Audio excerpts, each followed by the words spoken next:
ప్రతిధ్వని. ఇది క్రీస్తు యేసు ప్రేమ ధ్వని, ఇది జగతిలో మ్రోగే సిలువ ధ్వని.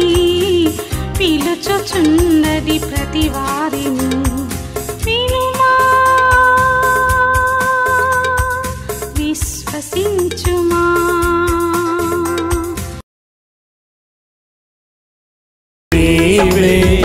ఆనందమానందమే ఆనందమానందమే.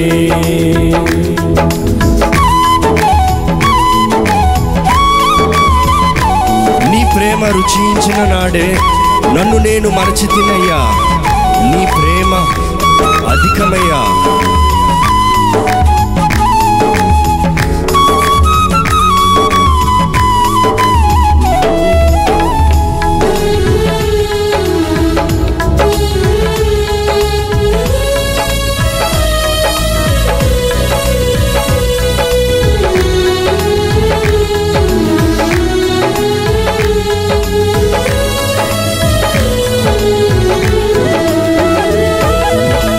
నీ ప్రేమ రుచించిన నాడే నన్ను నేను మరచితినయ్యా.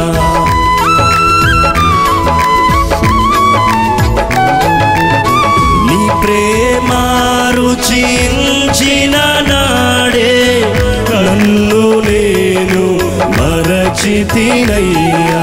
నీ ప్రేమధికమయ్యా, నాపై నీ ప్రేమధికమయ్యా. అందరూ పాడతామండి.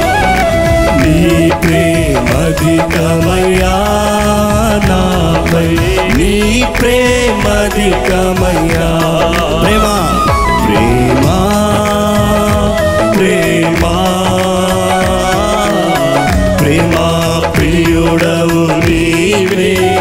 ఆనందమానందమే ఆనందమానందమే.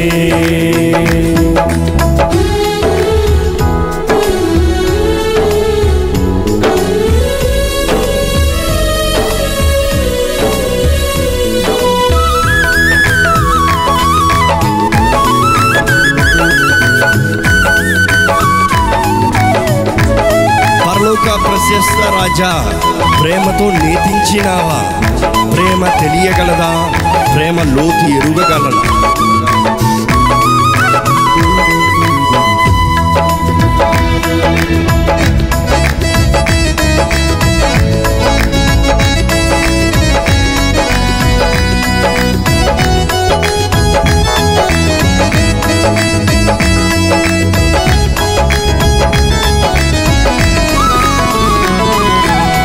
పరలోక ప్రశస్త రాజా, ప్రేమతో నేర్పించినావా. అందరూ పాడదామండి, అందరూ చప్పట్లు కొడుతూ దేవుని ఆరాధిద్దాం.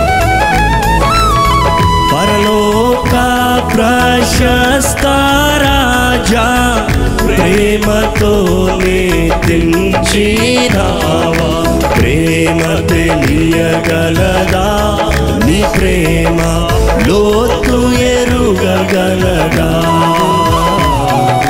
ప్రేమ తెలియగలదా? నీ ప్రేమ లోతు ఎరుగగలదా? ప్రేమ ప్రేమ ప్రేమ ప్రేమ ప్రియుడవు నీవే. ఆనందమానందమే.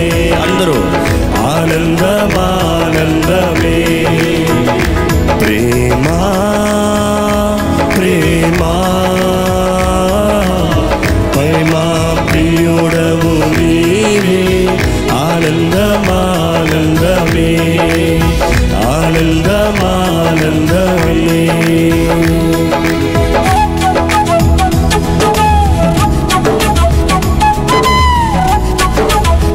ద్రోహినై ఎన్నాళ్ళు నేను గాల్చక తిరిగి తినయ్యా, ప్రేమతో నా ప్రియుడా నన్ను కౌగాలించితివే.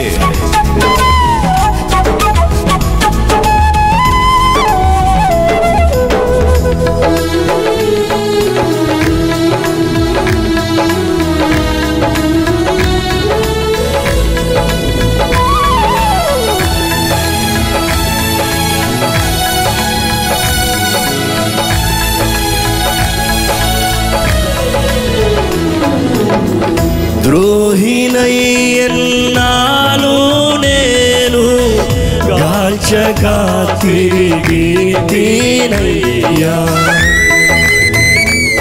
అవును కదా, ఆయన ప్రేమ వెనకుండా తిరిగాం కదా. ద్రోహినై ఎన్నాళ్ళు నేను గాల్చగా తిరిగి తీనయ్యా. ప్రేమతో నా ప్రియుడా నన్ను కౌగాలించితివే. పాడదామండి. ప్రేమతో నా ప్రియుడా నన్ను కౌగాలించితివే. ప్రేమా ప్రేమా ప్రేమా ప్రియుడవు నీవే. ఆనందమానందమే ఆనందమానందమే ఆనందమానందమే ఆనందమానందమే.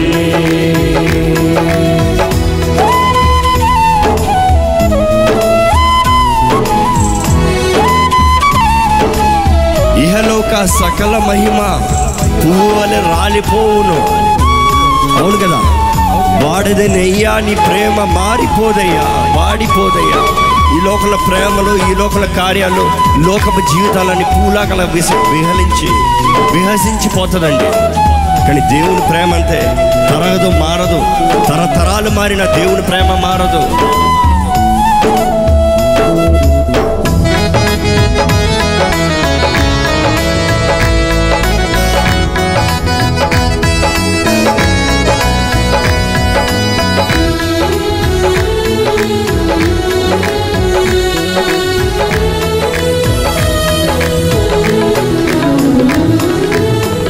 ఇహలోక సకల మహిమ పువ్వులా వలె వాడిపోవు.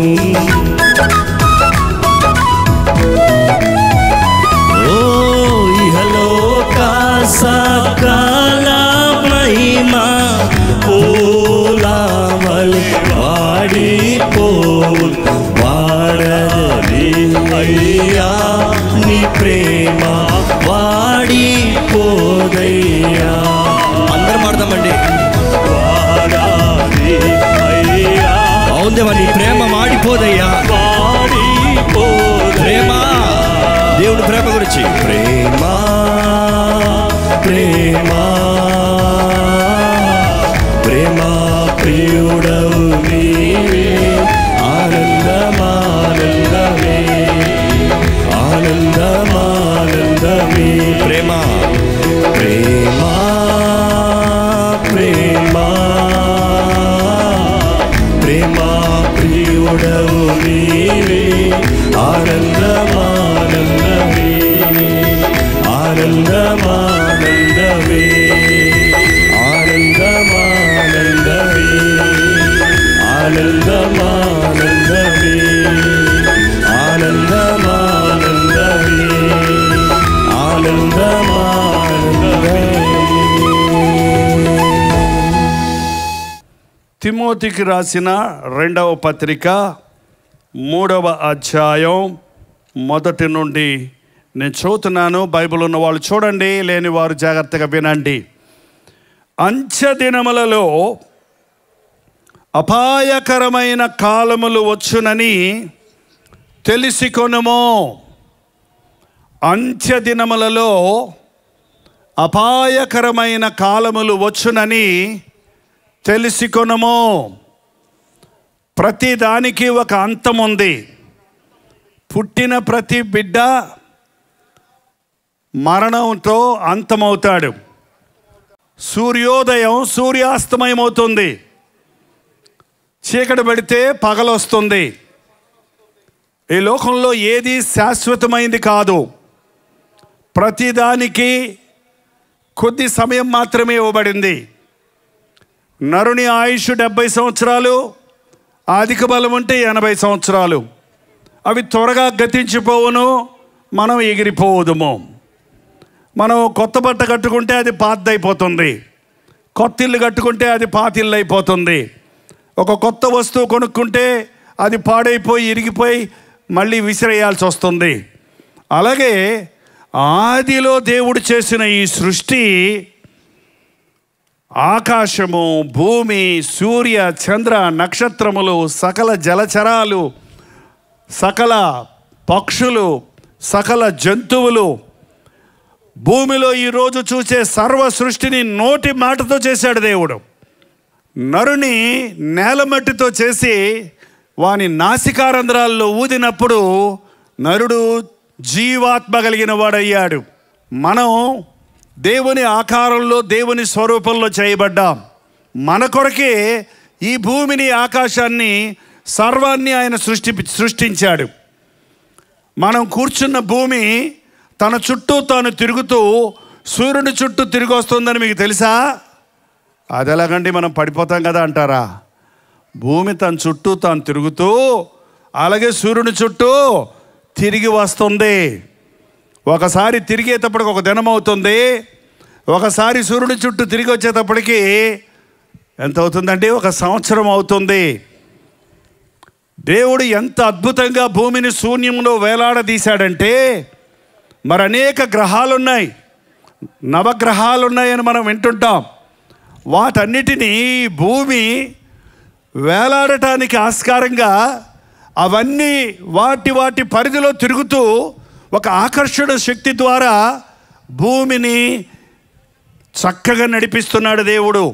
ఎంత అద్భుతంగా శీతాకాలము, వసంతకాలము, వర్షాకాలము, కాలాలు మారుతున్నాయి. ఇది 1వ తారీఖు, జూన్ 1వ తారీఖు కల్లా మనకి వర్షాలు పడటానికి, ఈ భయంకరమైన వేడిమి నుండి విడుదల పొందడానికి దేవుడు ఎంతగా ఋతువులను సిద్ధపరిచాడు. ఆయన అనంతమైన జ్ఞాని. ఆయన ఇవన్నీ చేసింది ఎవరి కోసం తెలుసా? నీ కోసం, నా కోసమే. నువ్వు నేను బ్రతకాలంటే గాలి, నీరు, సూర్యరశ్మి అవసరం. భూమికి దగ్గరగా ఉన్న సూర్యుడు ఇంకొక 5% దగ్గరకు వచ్చాడంటే మనం మాడి మసైపోతామట. ఒక 5% దూరంగా పోయాడంటే మనం ఐసు ముద్దల్లాగా బెసకపోతామంట. ఎంత అద్భుతంగా దేవుడు సూర్యచంద్ర నక్షత్రాలను చేసి, మానవునికి అవసరమైనవన్నీ చేసి, మనల్ని ఆనందించండి, నాతో సహవాసం చేయండి అని దేవుడు కోరితే, మానవుడు ఆజ్ఞాతిక్రమం అనే పాపం చేశాడు. దేవుడిచ్చే మహిమను పోగొట్టుకున్నాడు. అయినప్పటికీ దేవుడు ప్రేమించి, దేవుడు తానే రక్తమాంసాల్లో పాలిభాగస్తుడై యేసుక్రీస్తుగా ఈ లోకంలోనికి వచ్చి మన పాపాలకు పరిహారం చేసి సిలువలో తన ప్రాణాన్ని ఇచ్చి, మరణము యొక్క బలము గలవాడిని అనగా అపవాదిని మరణము ద్వారా జయించి, యేసుక్రీస్తు నామములో పాపక్షమాపణ ఉంది. ఆయన రక్తములో ప్రతి పాపము కడగబడుతుంది. ఈ రక్షణ ఉచితం. నా యొద్దకు రండి, నేను మీకు విశ్రాంతి ఇస్తాను, మీకు నూతనమైన హృదయం ఇస్తాను, నూతనమైన స్వభావం ఇస్తాను, మీ శ్రమలు తీరుస్తాను, మీ రోగాలు స్వస్థపరుస్తాను, మీ సంకటాలు కుదురుస్తాను. నన్ను నమ్మండి, నేనే మార్గమును, జీవమును, సత్యమును, నా ద్వారా తప్ప ఎవరు తండ్రి యొద్దకు పరలోకమునకు వెళ్ళలేరు అని ప్రభువు చెప్పి 2000 సంవత్సరాల నుండి మాలాంటి వారి ద్వారా చెప్పిస్తూ ఉన్న ఇంకా మనుషుడు పెడచెవిని పెడుతున్నాడు. చచ్చిన తర్వాత ఏముంటే ఎవడు చూసి వచ్చాడంటున్నారు.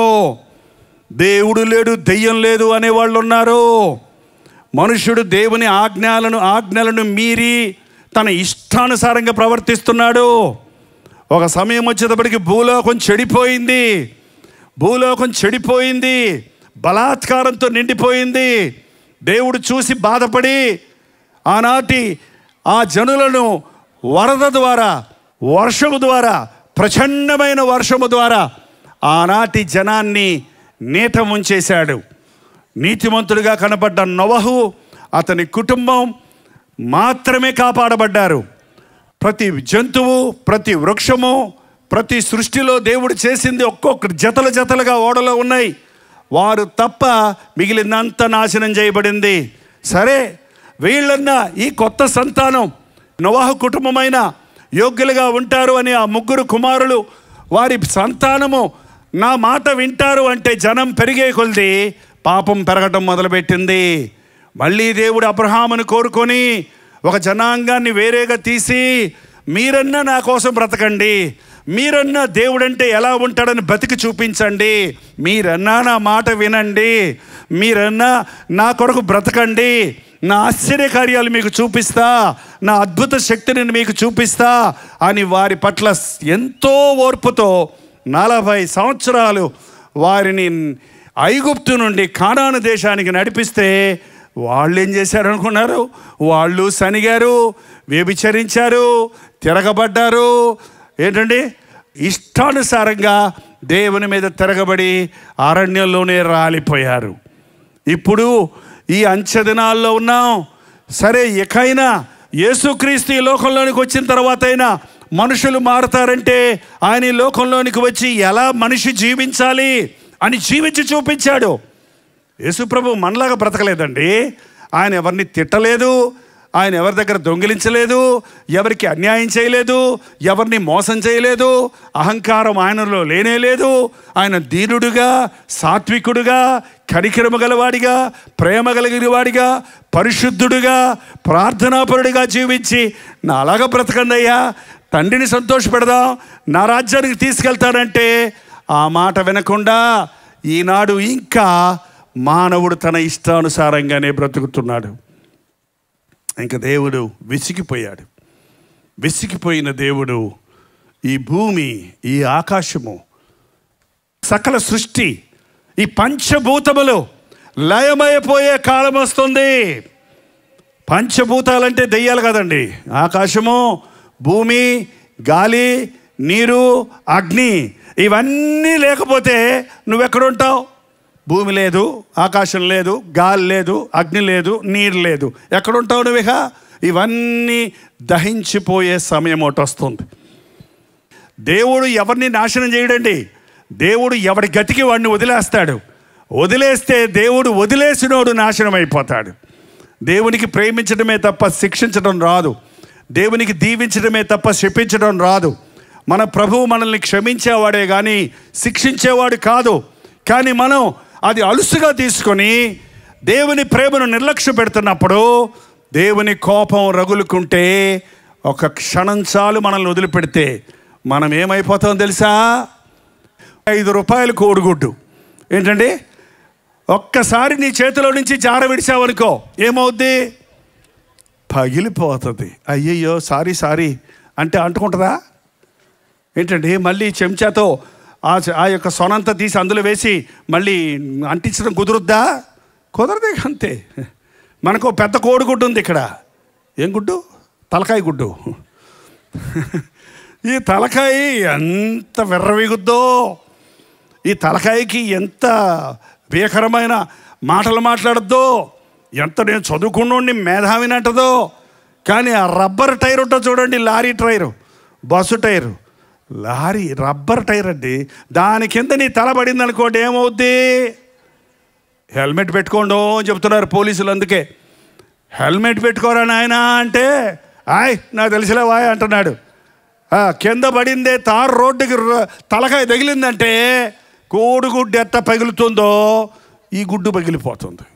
ఏంటండి? ఎంత గొప్పోడైనా సరే ఎప్పుడైనా మీరు ఆలోచించారా?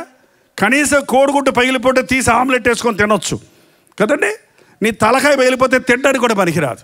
మళ్ళీ పాతి పెడతానికి బోల్ డబ్బులు కావాలి దానికి. ఏమండి, మానవుడి జీవితం ఎంత? కానీ మానవుడు దేవుని మీద ధిక్కరిస్తున్నాడు. దేవుడేడి? దేవుడు ఉంటే కనబడమను. ఏంటంటే దేవుడు ఉంటే కనబడమంటాడా?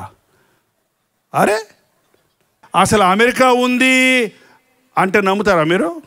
ఎంతమంది అమెరికా వెళ్ళారు? ఎవరో వెళ్ళుంటారు కొంతమంది. నేను కూడా వెళ్ళాను 1-2 సార్లు. భూమి ఎట్టుంటే కింద ఉందండి అమెరికా. కింద ఎట్టుంటుంది? కింద పడిపోరా ఏంటండి? మనకి పగలైతే వాళ్ళకి రాత్రి, వాళ్ళకి రాత్రి అయితే మనకు పగ. ఇదేంటి? అదెట్ట అవుద్ది, అదెట్ట కుదురుద్ది? నేను నమ్మను.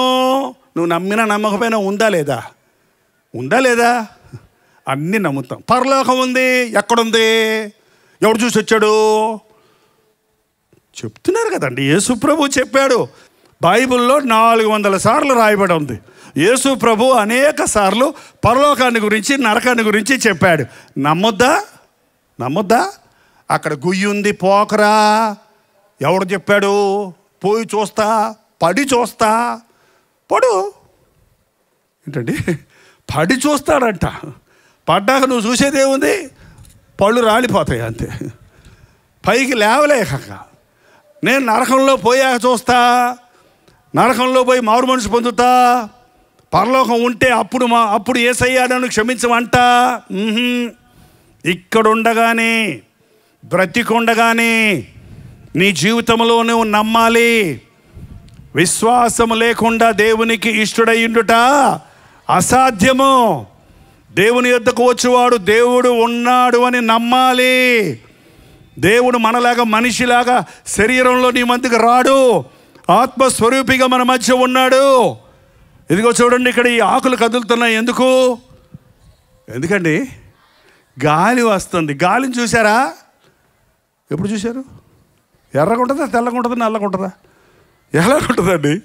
గాలిని మనం కంటితో చూడలేం, కానీ గాలి స్పందన మనం అనుభవిస్తున్నాం. ఒంటికి తగలగానే చల్లగా అవుతుంది, చెట్లు కదులుతున్నాయి, మంచి వాతావరణం మారుతుంది. అలాగే పరలోకం అనేది అనుభవించిన వాళ్ళకే తెలుస్తుంది.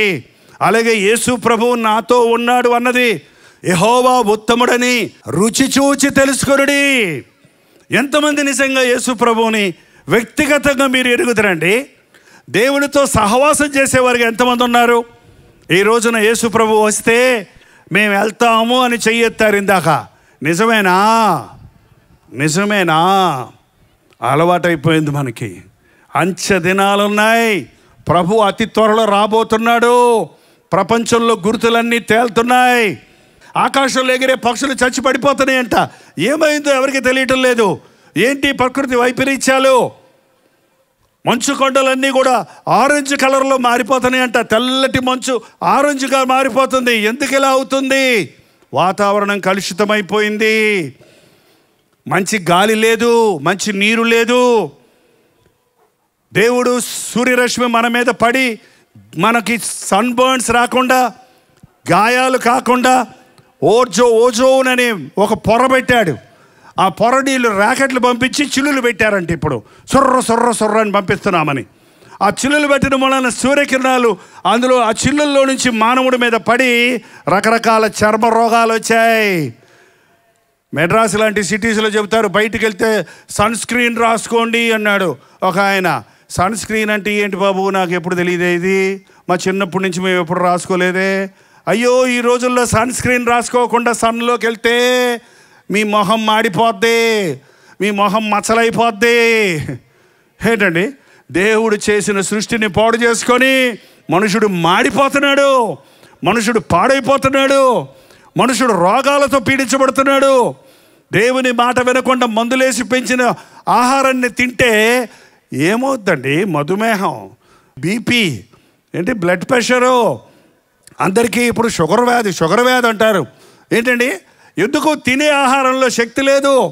భూమిలో మందేసి పెంచిన మందులేసి పెంచిన చికెన్ లేకపోతే గొంతు దిగదు కొంతమందికి.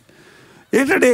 అయ్యేందో ఇంజక్షన్లు వేసి దాన్ని పెంచుతారంట. ఇది ఇంతలా ఊరాలి, 30 కేజీలు అయితే వాడికి డబ్బులు వస్తాయని దానికి వేస్తే ఆ కెమికల్స్తో ఉన్న చికెన్ తింటే క్యాన్సర్లు వస్తున్నాయి, రకరకాల రోగాలు వస్తున్నాయి, కిడ్నీలు పాడైపోతున్నాయి.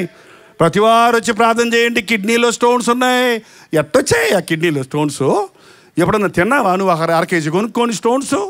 నువ్వు తిన్నది కెమికల్స్, స్టోన్లా తయారవుతుంది, రాయిలా తయారవుతుంది. ఈ రోజున మానవుడు సృష్టిని పాడు చేస్తున్నాడు, తన్ను తాను పాడు చేసుకుంటున్నాడు, తను సృష్టించిన సృష్టికర్తను మర్చిపోయాడు. ఈ అంచె దినాలలో అపాయకరమైన కాలములలో మనమున్నాం. ఒక పక్క ప్రకృతి వైపరీత్యాలు, మరో పక్క విపరీతమైన బుద్ధులు మానవుడికి. ఒకసారి మనం ఈ వచనంలో ముందుకు సాగితే, అంచెదనములు అపాయకరములు వచ్చునని, అపాయకరమైన సమయములు వచ్చునని తెలుసుకొనుము. ఏలయనగా మనుషులు స్వార్థప్రియులు. ఎలా మారిపోతాడంట మనుషుడు? స్వార్థం నాకే కావాలి, నాది, నా ఇష్టం, నా నా నా ఏంటండి 4 చీరలు తీసుకొచ్చి అక్కడ పెడితే నలుగురు ఒకే చీర పెట్టుకొని నాకు ఇదే కావాలి, నాకు ఇదే కావాలి, నాకు ఇదే కావాలి. కొట్టుకుంటారా లేదండి? అన్నదమ్ములు ఆస్తుల కోసం నాకు ఈ పక్క కావాలి, నాకు ఈ పక్క వద్దు, నాకు ఈ పక్కే కావాలని పొడుచుకొని చచ్చిపోతున్నారు. స్వార్థం. అన్నదమ్ముల మధ్య స్వార్థం, అక్క చెల్లెల మధ్య స్వార్థం, భార్యాభర్తల మధ్య స్వార్థం. ఇంతకుముందు ఇనుప బీరువాలకండి 2 తలుపులు ఉండేవి, 1 తాళం ఉండేది, తెలుసా మీకు?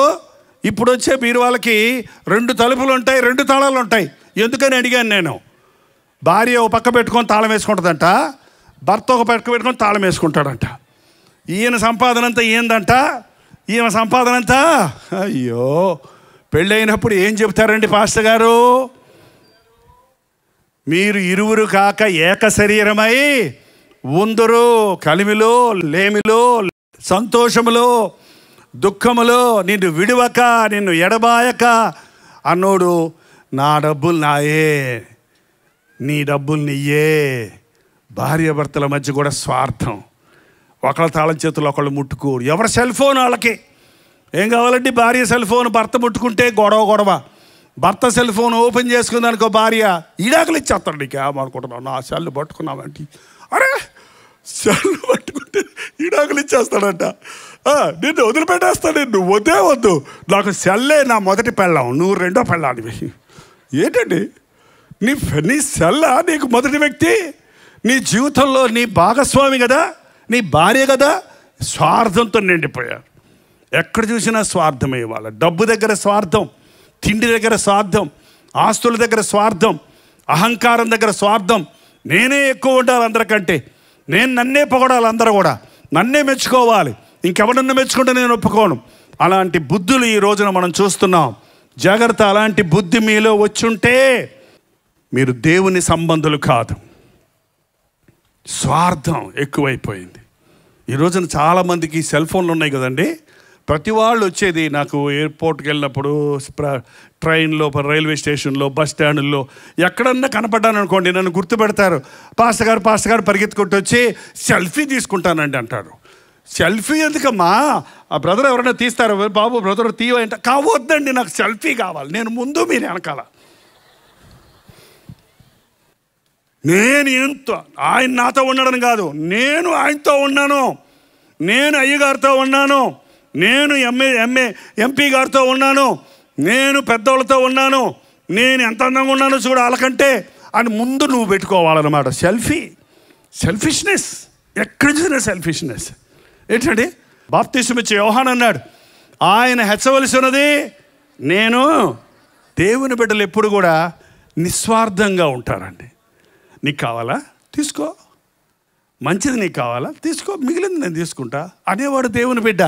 మంచిది నాకు కావాలి, పాడైంది నువ్వు తీసుకో అనేవాడు ఎవడో స్వార్థపరుడు, సాతాను సంబంధి. నువ్వు విశ్వాసిని అంటున్నావు, పరలోకం వెళ్తానంటున్నావు. నువ్వు పరలోకంలో స్వార్థపరుడిగా వెళ్తుంటే, స్వార్థంతో నువ్వు పరలోకం వెళ్తే అక్కడ ఏం చేస్తావు తెలుసా? యేసు ప్రభువుని తోసేసి నేనే కూర్చుంటా సింహాసనం మీద అంటావు.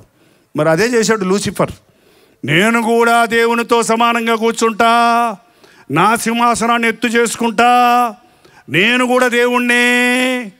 అదే అహంభావం, అదే స్వార్థం. ఈ రోజున మానవుడు స్వార్థంతో ఒకరికొకరు హాని చేసుకుంటున్నారు, ఒకరినొకరు దోచుకుంటున్నారు. ఈ రోజున దేవుని బిడ్డవైతే నీలో ఉండవలసింది స్వార్థం కాదు. ఏంటది? నిస్వార్థం. ముందు ఇతరులను గురించి ఆలోచించాలి. మీరే కూర్చోండి, నేను నిలబడతా. నేను కూర్చోవాలి, నువ్వులే పర్వాలేదు, మీరు కూర్చోండి, నేను నిలబడతా. ఏంటి? ఎంతమంది అలా చెబుతున్నారు? ఎంతమంది అలాంటి మనస్తత్వం కలిగి ఉన్నారు? యేసుక్రీస్తుని కలిగిన వారు తను తాను తగ్గించుకుంటాడు. తను తాను తగ్గించుకునేవాడు హెచ్చించబడతాడు. ఈ రోజున స్వార్థప్రియులుగా మారిపోతున్నారు. రెండోది ధనాపేక్షలు. ఏంటంటే వీళ్ళకంటే ఇష్టం ఏంటండి? డబ్బులు. డబ్బు డబ్బు డబ్బు డబ్బు డబ్బు. కొంతమందికి ఎప్పుడు చూసినా నోటి నిండా ఆ మాటలే. ఏం మాటలు?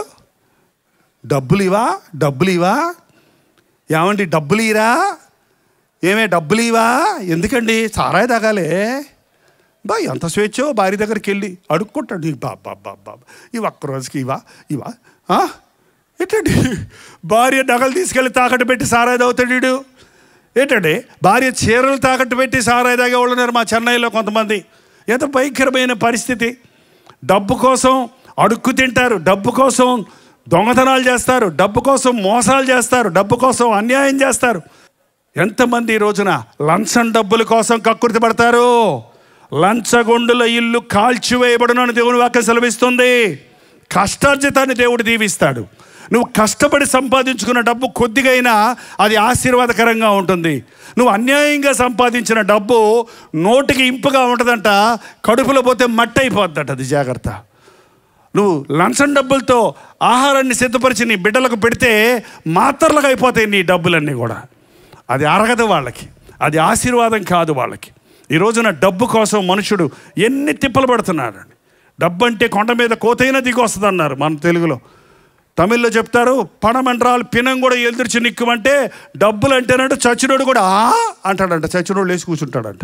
ఏంటంటే హిందీలో అంటాడు పైసామే పరమేశ్వర హై, డబ్బే దేవుడు కాదు. ఉగ్రత దినమున నీ ఆస్తి అక్కరకు రాదు. ఈ రోజున గమనిస్తున్నామండి, ఎవరికన్నా డబ్బులు ఎక్కువ ఉంటే వాళ్ళకి ప్రాణభయంతో బతుకుతున్నారు వాళ్ళు. డబ్బులు ఎక్కువ ఉన్నోడికి భయం, నిద్ర రాదు. మీకే ₹1 కోటి ఇచ్చి పంపించామనుకోండి, ఇక్కడి నుంచి కనీసం పూలపల్లి దాకా వెళ్తారా మీరు? చేత్తో పట్టుకొని వెళ్ళరా. ఈ లోపల చంపేస్తారు మిమ్మల్ని ఎవరో ఒకడు. మిమ్మల్ని చంపేసి ఒకటి తీసుకుంటాడు, వాడిని చంపి ఇంకోటి తీసుకుంటాడు, వాడిని చంపి ఇంకోటి తీసుకుంటాడు. మొత్తం చివరికి చచ్చినోడు, చివరికి అందరు చచ్చినోడు అయిపోయి ఉంటారు. హాయిగా నడిచాలి. మీ మెడలో ఇంత పెద్ద కాసుల పేరు వేసుకొని రాత్రి ఇప్పుడు ఇంటికి వెళ్ళగలవా? నువ్వు వెనక చూసుకుంటావు, ముందు చూసుకుంటావు, బయట చదువుకుంటావు, దడదడా అంటుంది. నీడ చూసుకో బాబాయ్ అంటావు. డబ్బులున్న సమయం అంతా దడబుట్టే సమయమే కానీ సంతోషకరమైన సమయం కాదు. ఏ నాటి కీడు ఆ నాటికి, ఎప్పుడు ఏది కావాలో నా దేవుడు అప్పుడు అది నాకు ఇస్తాడు. నీకు ఎన్ని రూపాయలు బ్యాంకులో ఉన్నా, మొన్న డిమానిటైజ్ చేసినప్పుడు ఏమైందో చూడండి. డబ్బులు ఎన్నో ఉన్నాయి బ్యాంకులో, కానీ లైన్లో నిలబడితే 2-3 నోట్లు వచ్చాయి అంతే. ఎండలో తెప్పలు పడేవాళ్ళు, నానా కష్టపడేవాళ్ళు. ఏదో ఒక రోజు నీ డబ్బు అక్కరకి రాని పరిస్థితి ఏర్పడుతుంది. డబ్బు కోసం బ్రతకొద్దు, దేవుని కోసం బ్రతకండి. దేవుడు చెప్పాడు, ఎవరును దేవునికిని సిరికిని దాసులుగా ఉండనేరరు. నీ ధనం ఎక్కడుండునో నీ హృదయం ఎక్కడుండును గనుక పరలోకంలో మీ డబ్బు దాచుకోండి. అక్కడ చిమ్మెట కొట్టదు, దొంగలు దొంగిలించరు. పరలోకంలో ధనం దాచుకోవాలంటే ఎట్టండి? ఓ ధనవంతుడు యేసుప్రభు దగ్గరికి వచ్చాడు. అయ్యా, నిత్యరాజ్యానికి వెళ్ళాలంటే నేనేం చేయాలి? నీకు కలిగిన దాన్ని నమ్మి పేదలకు వచ్చి నీవు వచ్చి నన్ను వెంబడించు అన్నాడు. నువ్వు వచ్చి నన్ను వెంబడించు, నీ కలిగిన దాన్ని పేదలకు ఇచ్చేయి. పేదలను కనికరించేవాడు దేవునికి అప్పించేవాడు. నీ దేవుని రాజ్యానికి నీ డబ్బు వెళ్ళినట్లుగా ఇలాంటి ఇంత ఖర్చు పెట్టి సేవ చేస్తున్నామండి. మీరు ఇచ్చిన డబ్బులన్నీ దాచిపెట్టుకోకుండా, ఇల్లు కట్టుకోకుండా 47 సంవత్సరాల నుంచి సేవ చేస్తున్నాను. ఇంతవరకు నేను ఒక ఇల్లు కట్టుకోలేదండి. అద్దింట్లోనే ఉంటున్నాం, ఇప్పటికి కూడా అద్దింట్లోనే ఉంటున్నాం. డబ్బులు కూర్చుకొని పెద్ద చర్చ కట్టుకుందామని కూడా అనుకోవటం. ఆ చిన్న చర్చ్ దేవుడు ఇచ్చాడు ఎప్పుడో. ఆ చిన్న చర్చిలోనే ఉంటున్నాం. ఇంచుమించు 95 అంటే ఇంచుమించు 10-15 సంవత్సరాలు అయిపోయింది ఆ చర్చి, చిన్న చర్చి. అదే చర్చిలో ఉంటున్నాం. మిగిలిన డబ్బులన్నీ తమిళ్లో, మలయాళంలో, బెంగాలీలో యేసయ్య మాటలు అన్ని అందరికీ అందించాలి. అందరినీ దేవుని రాజ్యం కొరకు సిద్ధపరచాలి. అది దేవుని యొక్క సేవ. అంతే, అది దేవుని కొరకు మన డబ్బును వాడాలి. డబ్బు పాపం కాదండి. డబ్బును మంచి పనోడు, డబ్బును నువ్వు చెప్పినట్టు ఎన్నెన్నో పనులు చేయించుకోవచ్చు డబ్బులతో. కానీ డబ్బును తీసి నెత్తిన పెట్టుకున్నావా, నీ పిలక పట్టుకొని నిన్ను ఆడిస్తాడు. డబ్బుకు బానిసవయ్యావా, నీ బ్రతుకు నాశనం అయిపోతుంది. అంచె దినాల్లో మనుషులు డబ్బు కోసం భార్యను చంపేవాళ్ళు ఉన్నారండి. డబ్బు కోసం అమ్మమ్మను చంపేవాళ్ళు ఉన్నారండి. ముసలమ్మని చంపేశాడంటే మొన్న ఒకడు డబ్బుల కోసం. ఎంత భయంకరమైందండి. బెంగాల్లో ఒక ఆయన వాళ్ళ అమ్మ చచ్చిపోతే ఆ అమ్మను ఫ్రిడ్జ్లో పెట్టుకొని ఏలు ముద్రలు వేయించుకుంటూ ఎన్ని సంవత్సరాలు, 5-6 సంవత్సరాల నుంచి ఆమె వచ్చే రాబడి కోసం ఆమెని అట్టగా సమాధి చేయకుండా పెట్టుకున్నాడంట. ఒకేసారి పట్టుబడి జైల్లోకి పోయాడు. ఇప్పుడు ఎంత కక్కుర్తి! ధనం కోసం ప్రేమలు పోగొట్టుకుంటావా? బాంధవ్యాలు పోగొట్టుకుంటావా? నీతి న్యాయాలు విడిచిపెడతావా? డబ్బు మనకు కావాలి, కానీ డబ్బు మనకు దేవుడు అవ్వకూడదు. ప్రతి ఆశీర్వాదము దేవుని దగ్గర నుంచి వస్తుంది. అంచె దినాల్లో మనుషులకి డబ్బు కావాలి. పెళ్ళి అంటే చాలు, ఎంత ఇస్తారు అంటారు. మా అబ్బాయి ఎంఏ చదివాడు, ఎంత ఇస్తారు? ఏంటి ఏలం పాట వేస్తారు చూడండి, గేదెలను ఆవుల్ని. ఇది 2 షేర్లు పాలిస్తుందండి, ఎంత ఇస్తారు దీనికి అన్నట్టు. మా అబ్బాయి ఎంఏ చదివాడు, ఇంత జీతం వస్తుంది. మీ అమ్మాయికి ఎంత ఇచ్చి పంపిస్తారు? కట్నము, కానుక, డబ్బులు, రొక్కము, భూమి, బంగారం ఎంత వేస్తారు మేము అమ్ముకు తినటానికి? మరి అంతే కదండి, మీరు వేసిన బంగారం 3వ రోజు అయిపోద్ది అక్కడ. పెళ్ళంటే బంగారు డబ్బే, ఏంటంటే చావు అంటే డబ్బే, దేనికైనా డబ్బే. ఈ రోజున మానవుడు దేవుణ్ణి స్తుతించేవాడికి డబ్బుని గురించిన దిగులు ఉండదండి. నా జీవితంలో నేను నేర్చుకున్న, ఒక వ్యక్తి డబ్బు వెంట పరిగెడితే అతని వెంటగా శాపం పరిగెడుతుందండి. ఆ గెహజీ నయమాను రథం వెనకాల పరిగెడుతున్నాడు, ఆ బంగారం కోసం, ఆ వస్త్రాల కోసం. అతని వెనకాల పరిగెడుతుంది ఏంటో తెలుసా? కుష్ఠరోగం పరిగెత్తుకొచ్చింది. ఏంటండి, ఆకాను డబ్బును ఆశించి దాచిపెట్టుకున్నాడు ఇంట్లో. ఏమైపోయింది? అతని ఇల్లు పెంట కుప్పైపోయింది. తనతో పాటు అందరూ చనిపోయారు, రాళ్లతో కొట్టి చంపబడ్డారు. ఎప్పుడు డబ్బును వెతకండి, దేవుణ్ణి వెతకండి. దేవునిని వెతికే వాడికి దేవుణ్ణి వెతుక్కుంటూ వెళ్తే డబ్బు నిన్ను వెతుక్కుంటూ వస్తుంది. అది నా అనుభవం. నా జీవితంలో నేను చూసింది అదే. దేవుని కొరకు బ్రతుకుతుంటే, దేవుని కొరకు ఏదన్నా చేయాలని ఆశిస్తే, దేవుడు తనకు కావలసిన దాన్ని ఎవరిని ప్రేరేపిస్తాడో, ఆకాశం నుంచి ఏం కురవదు డబ్బులేమి. ఆకాశం నుంచి కురిస్తే అనుకోకండి ఎప్పుడు కూడా. దేవుడు ఇచ్చాడేంటి, మా కంపెనీ ఇచ్చింది, దేవుడు ఇచ్చాడేంటి, మా బ్రదర్ ఇచ్చాడు, దేవుడు ఇచ్చాడేంటి, మా మామ ఇచ్చాడు, దేవుడు ఇచ్చాడేంటి, మా నాయన ఇచ్చాడు అని అనుకుంటున్నారు కొంతమంది. కానీ మరో వ్యక్తి ద్వారా డబ్బు నీ దగ్గరకు వచ్చేటట్టు చేసేది ఎవరంటే సెంట్రల్ గవర్నమెంట్ అక్కడ ఉంది. ఏ గవర్నమెంట్ అది? Heavenly government. యేసు ప్రభు సింహాసనాసీనుడై ఉన్నాడు. తన ప్రజల అక్కర్లు తీర్చగలిగిన వాడిగా ఉన్నాడు. తనకు ప్రజల అక్కర్లు తీర్చడానికి ఎవరినైనా వాడుకుంటాడు. నీవు దేవుని వైపు తిరుగు, నీవు దేవుని యందు విశ్వాసం ఉంచు, నీ అక్కరలన్నీ తీరబడతాయి. ఎంతమంది ఈ రోజున అప్పుల్లో ఉన్నారో చేయి చూపిస్తారా? చూపించకపోతే మీ అప్పులు తీరవు. నాకు కాదు, పరలోకం నుంచి ప్రభు చూస్తున్నాడు. అప్పు ఒక పెద్ద జబ్బండి ఈ రోజుల్లో. అప్పు కూడా ఎడిక్షన్, ఒక దురభ్యాసం లాంటిది. ఈ అప్పుల వాళ్ళకి అప్పు తీర్చామనుకోండి, వాళ్ళ దగ్గర డబ్బులు లేవు కానీ ఉంటే, ఒకవేళ మీకు అందరికీ ఎంతని ఇచ్చేశారనుకోండి, మళ్ళీ వచ్చే సంవత్సరం వచ్చి అప్పుల వాళ్ళు ఎవరో చేయొద్దంటే ఎవరు ఎత్తుతారు? మళ్ళీ మీరే ఎత్తుతారు.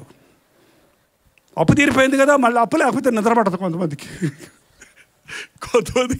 అప్పు ఉంటే నిద్ర పట్టదు, కొంతమందికి అప్పు లేకపోతే నిద్ర పట్టదు. లోన్ తీసుకున్నానండి, అప్పు కాదన్నాడు ఆయన. లోన్ ఏంటి, అప్పు ఏంటి? ఎందుకు? నీ స్తోమతకు మించిన ఖర్చు ఎందుకు నీకు? నీవు దేవుని ఎందుకు విశ్వాసం ఉంచావు? ఎందుకు నీవు మోకరించి ప్రార్థించావు? ప్రభువా, నాకు ఈ డబ్బు కావాలి బిడ్డకు ఫీజు కట్టడానికి, నాకు ఈ డబ్బు కట్టాలి బిడ్డ కుమార్తెకు పెళ్లి చేయడానికి, నాకు ఈ సహాయం చేయవా అని నువ్వు ప్రార్థించి చూడు. అంధకార స్థలంలో ఉన్న ధననిధులు నీకు ఇస్తాను. నువ్వు మర్చిపోయిన దాన్ని నీకు జ్ఞాపకం చేస్తాడు. ఏదో విధంగా నీ అక్కర తీర్చడానికి దేవుడు తన అద్భుత కార్యాలు జరిగిస్తాడు. అంచె దినాల్లో మనుషులు ధనాపేక్ష కలిగిన వారు ఉంటారు, బింకములాడువారు. బింకాలాడటం అంటే అబద్ధాలు ఆడి సరదాగా అన్నానంటారు. మళ్ళీ అబద్ధాలు ఆడి ఏమంటారు? సరదాగా అన్నానంటారు. నువ్వు అన్నది అబద్ధాన్ని నటించి, యాక్షన్తో దాన్ని కల్పించి, దాన్ని మరే సాగదీసి, ఏంటంటే నిజంలాగా దానికి మేకప్ చేసి, దానికి చక్కగా రంగులు పూసి, ఒక అబద్ధాన్ని, ఒక బింకాన్ని ఒక యథార్థంగా మాట నప్పించి మనుషుల్ని మోసగిచ్చేస్తున్నారండి. ఎంతమంది మోసపోతున్నారు? ఎంతమంది బింకపు మాటలు నమ్మి, అప్పిచ్చానయ్యా, నమ్మించాడయ్యా, మంచి స్నేహితుడు అన్నాడయ్యా, కష్టంలో ఉన్నానని 2 లక్షలు ఇచ్చానయ్యా, ఎత్తుకొని వెళ్ళిపోయాడయ్యా. ఏంటండి, షూరిటీ సంతకం పెట్టమన్నాడయ్యా, పోనీలే అని సంతకం పెడితే ఏటో పోయాడు, వాడు తీసుకుపోయిన డబ్బు అప్పు నేను కడుతున్నానని చెప్పేవాళ్ళు ఉన్నారు. మనుషుల మాటలు నమ్మకండి. మనుషుల్ని మోసగించడానికి అబద్ధ సాక్ష్యాలు చెప్పకండి. 10 ఆజ్ఞల్లో ఒకటి ఉంది, నీ పొరుగువాని మీద అబద్ధ సాక్ష్యములు చెప్పకూడదు. చూసిన దాన్ని, నీ కంటితో చూడని దాన్ని, నీ చెవితో వినని దానిని నువ్వు చెప్పనవసరం లేదు. ఈ అంచెదినాల్లో మనుషులు ఉన్నది లేనట్టు, లేనిది ఉన్నట్టు నప్పించాలని బింకాలాడేవారిగా ఉంటారు. ఇంకా చూస్తే అహంకారులు. ఏం కారం ఇది? గుంటూరు కారం కాదు. ఏం కారం అంటే అహంకారం, తలబిరుసుతనం. ఎవడు చెప్పినా నేను విన్ననే వాడికి ఏముందో తెలుసండి? ఏ రోగం వచ్చింది తెలుసా? అహంకారం వచ్చింది. నువ్వేదో ఆయన చెప్పేది నాకు తెలుసో అని అంటున్నాడు నీకు ఎవడన్నా మాటికి. వాడికి 104 ఫీవర్ వచ్చినోడికి ఎట్ట ఉంటుందో వాడికి అహంకారం ఎక్కిందన్నమాట బుర్రకి. నువ్వు నా చెప్పినట్టు నేను చెయ్యను, నాకు తెలుసు అనేవాడు అహంకారి. నాకే అన్నీ తెలుసు, నేనే అన్నీ చేయగలను, నేనే గొప్పవాడిని, నేనే అందగాడిని, నేనే బలమైన వాడిని, నేనే అందగత్తెను, నాకు బోల్డ్ తెలివి ఉంది అని మనుషుడు ఇవాళ ఒకడి మీద ఒకడు అహంకారులై హెచ్చించుకొని గొడవలకు దిగుతున్నారు. అంచెదినాల్లో ఈ సూచనలు కళ్ళారా చూస్తున్నాం. చిన్న పిల్లల్లో కూడా అహంకారం చూస్తున్నాం ఈ రోజుల్లో. చిన్న పిల్లలు కూడా తిరగబడటం చూస్తున్నాం ఈ రోజుల్లో. అంచెదినాల్లో మనుషులు స్వార్థపరులు, ధనాపేక్షలు, బింకములాడివారు, అహంకారులు, దూషకులు. దూషకులు అంటే ఏంటండి? ఇక్కడ ఎవరైనా బూతులు తిట్టేవారు ఉన్నారేమో, చెయ్యి ఎత్తమంటే ఎత్తుతారా? వద్దులేండి, పాపం పక్కోళ్ళు ఏమని అనుకుంటారు. తిడతారేంటండి అలాగా? నువ్వు నాశనం అయిపో. కొంతమంది చేతులు కూడా తెగ ఊపుతారు. ఈ డొక్క చీల్చి డోలు కడతా, అంత సులభమా? ఇవన్నా పర్వాలే, ఇంకా అంతకంటే పచ్చి బూతులు. ఒక వ్యక్తిని తిట్టాలంటే వాళ్ళ అమ్మని తిడతారు. ఎందుకండి పాపం? నీకు తల్లి లేదా? వాళ్ళ తండ్రిని తిడతావు ఎందుకు? వాళ్ళ అక్కని తిడతావు ఎందుకు? వాళ్ళ చెల్లిని తిడతావు ఎందుకు? ఏం మాటలు? భార్యను తిట్టాలనుకుంటే తిట్టుకో. నువ్వు కట్టుకున్న భార్య కాబట్టి తిట్టుకో. ఏదో తిరగబట్టి నేను తిట్టుద్ది, లేకపోతే తడుతో పట్టుకొని. ఈ రోజుల్లో స్త్రీల కంటే పురుషుల కంటే స్త్రీలే కొడుతున్నారంట పురుషులు. మీకు తెలియదేమో, కొత్తగా సమాచారం ఇది. పురుషుడు పారిపోతాడంటే భార్య దెబ్బలు తట్టుకోలేక చీపి కట్టి తిరగేసిందంటే, ఏమండి ఏమండి ఏమండి అంటుంటే ఓరక నువ్వు విసిగిస్తుంటే, ఓరక రెచ్చగొడుతుంటే ఏమైపోద్ది? గదిలో పిల్లిని పెట్టి కొడితే ఏం చేస్తుంది? పుల్లాగా తయారవుద్ది అంతే. అందుకే మనుషుడు కుటుంబాన్ని నాశనం చేసుకుంటున్నాడు. ఏంటండి తిట్టుకోవటం ఏంటండి? ఆమెకు నోరు ఆగదు సహోదరికి, భార్యకి. ఆయనకి ఏమాగదు? చెయ్యి ఆగదు. నోరు మొయ్యి. నేను ముయ్యని ఏం చేస్తావు? కొట్టు చూద్దాం, కొట్టు. అరే కొట్టా, నువ్వే పోయి ముందు చూపిస్తే కొట్టడా? కొట్టాక నన్ను కొట్టాడు, నేను ఇడాకులు తీసుకుంటా. మాట్లాడితే ఇడాకులు తీసుకోవటమే అంత సులభమా? భార్యాభర్తల బంధం విడగొడతాం. అది భారతదేశంలో. దూషకులు బయలుదేరతారు. నేను కాపవరం పక్కనే ఉందండి. ఇక్కడ కాపవరం కొత్తగా వచ్చాను. 10 సంవత్సరాలు మెడ్రాసులో ఉండి కొత్తగా వచ్చాను ఇక్కడ. ఒకరోజు చిన్న పిల్లోడు, ఇంత పిల్లాడే, పచ్చి బూతులు తిడుతున్నాడు. గేదెలు దోసుకెళ్తూ బూతు మాట్లాడుతుంటే నాకు స్టన్ అయిపోయా. నాకు అందులో అక్కడున్న మూలాన్ని తెలుగు బూతులు వినపడలే 10 సంవత్సరాలు. ఈ తెలుగు బూతు వినగానే ఇదేంట్రా బాబు, ఈ 6 సంవత్సరాల పిల్లోడు, అప్పుడప్పుడే మాట్లాడే పిల్లోడు ఆ గేదెలను పెట్టుకొని బూతు బట్టలు తిడుతున్నాడు. అవి పోవటం లేదని. ఏంటిది అంటే ఎక్కడ నేర్చుకున్నాడు అబ్బా? ఇంగ్లీష్ మీడియం స్కూల్ లాగా బూతుల మీడియం స్కూల్ ఎక్కడన్నా ఉందా? ఏదన్నా స్కూల్లో బూతులు ఇలాగ మాటలు ఆడబడలు అని నేర్పిస్తారండి. ఎక్కడ నేర్చుకున్నారు? నువ్వు తిడుతున్నావు, నీ మాటలు వింటున్నాడు. భార్యాభర్తలకు మీ ఇద్దరు తిట్టుకుంటున్నారు. మాతృభాష వచ్చేసింది ఆడికి కూడా. మాతృభాష ఏంటది? బూతుల భాష. చిచి మీ నోట బూతులైనను, సరసోక్తులైనను, ఒట్టి మాటలైనను రాకూడదు. మీరు దేవుని మాటలైతే మీ నోట కృతజ్ఞత వచనమే రావాలి, కానీ ఇలాంటి పనికి మాలిన తిట్లు నీకు ఎవరి మీద కోపం వస్తే దీవించమన్నాడు దేవుడు. కోపం వస్తే ఏమేం చేయాలంట? మన పశ్చిమ గోదావరి ఒక మాట, నీ కడుపు చల్లకుండా అంటారు. కోపం వస్తే కూడా ఏమంటారు? నీ కడుపు కాలిపోను అనరావు, చల్లకుండా పోన్లే, ఒక దీవెన. దేవుని బిడ్డలైన వాళ్ళకి కోపం వచ్చినా శత్రువుని కూడా ప్రేమిస్తారే కానీ శపించరు. దూషకులు ఒకరినొకరు దూషించుకునేవారు, రోడ్ల మీద దూషించుకునేవాళ్ళు, ఇళ్లల్లో దూషించుకునేవాళ్ళు, వీధుల్లో దూషించుకునేవాళ్ళు. కానీ ఈ రోజుల్లో ఈ మీడియా ద్వారా, ఈ యూట్యూబ్లు, ఈ ఫేస్బుక్ల్లో అక్కడ కింద మాట్లాడుకుంటూ తిట్టుకుంటుంటారు. పైన ఏదో ఒకటి చెప్తాడు, పునికి మాట్లాడు నువ్వు నోర్మై అంటాడు. వీడు నేనెందుకు నువ్వేరా మొయ్యి నోర్మై అంటాడు. వాడు సరిరా, వాడు సరికాదురా అంటాడు. వీళ్ళిద్దరు కలిసి తిట్టుకుంటుంటాడు. అసలు అక్కడ ఉంటాడు. ఎందుకు తిట్టుకోవడం? నీకెందుకు? బూతు మాటలు రాసుకుంటారేంటి అందులో? చెడ్డ మాటలు మాట్లాడతారేంటి అందులో? ఎవరికి కావాలి నీ కామెంట్స్? ఎందుకు నీ పీక్కి ఉరిపెట్టుకుంటావు? నువ్వు దూషణ మాటలు ఆడకూడదు. మా చర్చిలో ఒక సహోదరుడు మంచి విశ్వాసి ఒకరోజు బూతులు మాట్లాడాడు, గొడవ వచ్చితే బూతులు మాట్లాడని తెలిస్తే నేను రెండో రోజు అడిగా, ఏంటి బ్రదర్ నువ్వు ఇంత బాగా ప్రార్థన చేస్తావు, బూతులు మాట్లాడావంట, ఏంటది అంటే, అదేనన్నయ్య నాకు అర్థం కాలేదన్నయ్య, నేను ఎప్పుడు మాట్లాడినన్నయ్య, కోపం వచ్చినప్పుడు ఎక్కడి నుంచి వస్తున్నాయో నాకు తెలియదన్నా, వచ్చేస్తున్నాయి అన్నయ్య. ఎక్కడి నుంచి బాబు? జపాన్ నుంచా, చైనా నుంచా?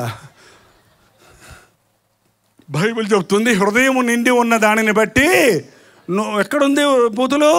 హృదయంలో ఉన్నాయి. కాబట్టి కోపం వచ్చినప్పుడు నీ కంట్రోల్ లేదు కాబట్టి ఏమవుతుంది? బయటకు వచ్చేస్తున్నాయి. నువ్వు ఎప్పుడు బూతులు మాట్లాడవు, ఇక్కడ మాట్లాడవు. ఇక్కడ ఎందుకు మాట్లాడతావు? దేవుని సందులో ఇక్కడ హల్లెలూయా హల్లెలూయా హల్లెలూయా అంటావు.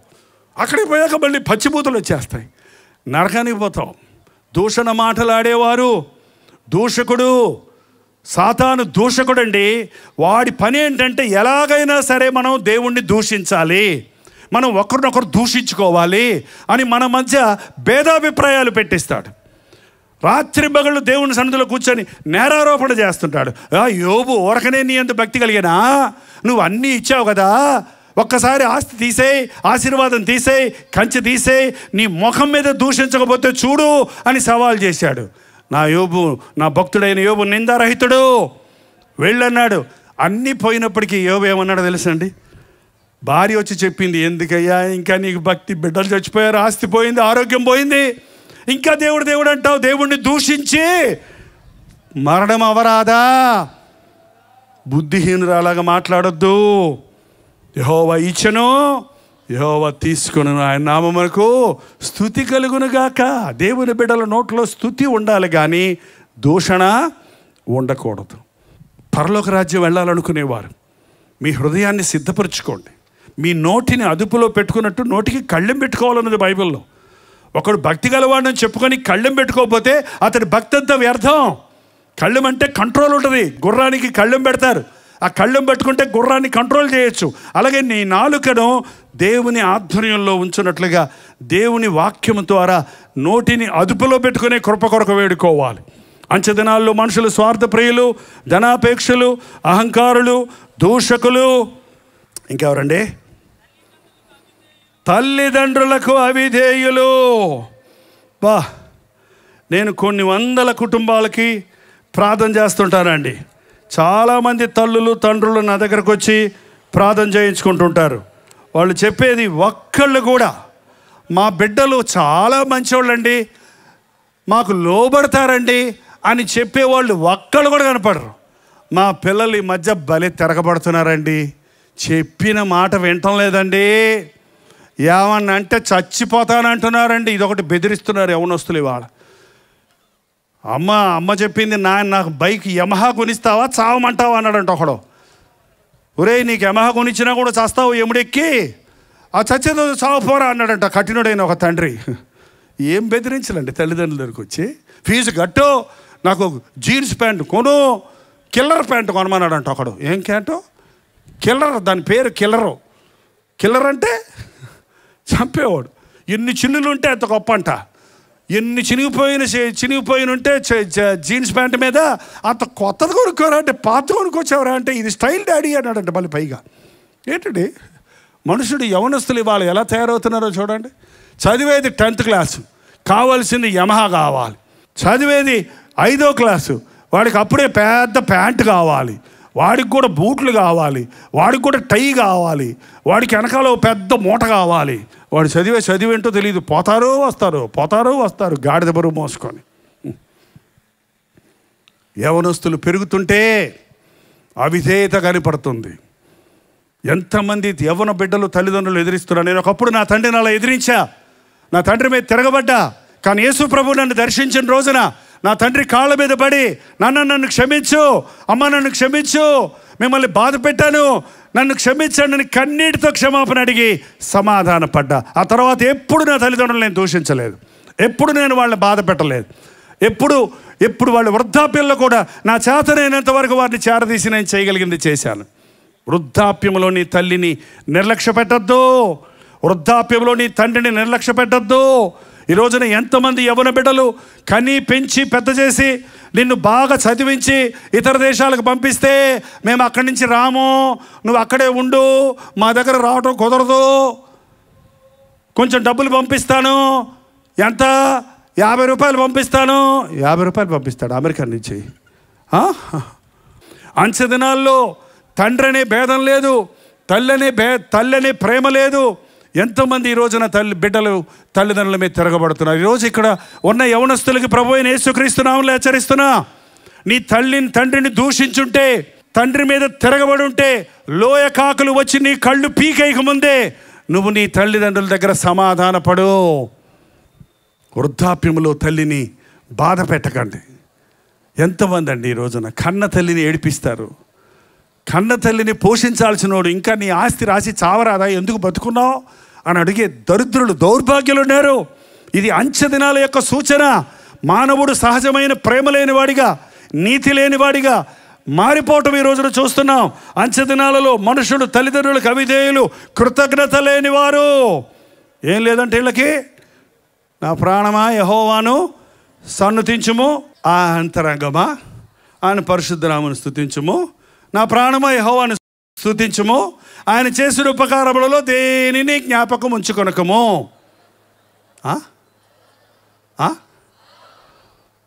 యేసునాథుని మేలులు తలంచి, యేసునాథుని మేలులు తలంచి అని కాపురంలోనండి ఓసారి పాట పాడుతూ ఉన్నారు, మళ్ళీ పాడుతున్నారు. అందులో ఒక ఆమె గుంజ కానుకొని పాడుతూ ఉంది. భలే పాడుతుందిరా కానీ, అమ్మ నీకేం మేలు చేశాడు దేవుడు అన్న. నాకేం మేలు చేశాడు బాబయ్యా అంతే. ఇదేంటమ్మా నీకేం మేలు చేశాడంటావేంటి? నీకెన్ని మేలు చేశాడో దేవుడు నాకు గుర్తుంది, నీకు గుర్తు లేదా? నీవు ఈ ఊర్లో గయ్యాలివి కదా, యేసుప్రభుని నమ్ముకున్న వాళ్ళని చూస్తే ఎగతాళి చేసావు కదా, బయలుదేరారు ముసుగులోళ్ళని ఎగతాళి చేసేదానివి కదా. ఒకరోజు మీ మనవడికి చంటిపిల్ల చేస్ట్ వస్తే పరిగెత్తుకుని నా దగ్గరకు వచ్చావు కదా, పాస్టర్ గారు మా బిడ్డ చచ్చిపోతున్నాడయ్యో అంటే యేసయ్యా అని ప్రార్థన చేస్తే ఆ బిడ్డ కెవిన్కి ఎక్కేస్తే అమ్మో మీ దేవుడు గొప్పోడే అన్నావు కదా. ఆ తర్వాత యేసుప్రభుని నమ్ముకొని బాప్తిజం తీసుకున్నావు కదా, చర్చికి రాని వాళ్ళందరినీ చర్చికి నడిపించుకొని తెచ్చావు కదా. ఒకరోజు పరిగెత్తుకుంటూ వచ్చి పాస్టర్ గారు మా గేది ఏంటో లేదు ప్రార్థన చేయమని వచ్చావు కదా. అమ్మ మనుషులకు ప్రార్థన చేయడానికే టైం లేదు, గేదెలకి ఎక్కడ ప్రార్థన చేయనంటే మీరు రెండో లేకపోతే మా ఆయన తాడు కడతానన్నాడు. కపనం రాసి ప్రార్థన చేయమని నన్ను బలవంతంగా మీ ఇంటికి తీసుకెళ్ళి గేదెకి ప్రార్థన చేయించావు కదా. నేను వెనక్కి తిరిగి రాగానే పాస్టర్ గారు గేది నేసిందండో అని సంతోషంతో వచ్చి చెప్పావు కదా. 1,00,000 రూపాయలకి ఏది బతికించాడు దేవుడు అని ఆనందపడ్డావు కదా. ఇవన్నీ దేవుడు చేసిన మేలులు కావా అని ఇంకా చాలా చెప్పానులేండి. నేను చెప్తే అప్పుడు గుర్తొచ్చి అప్పుడు తేరుకొని అవునండో.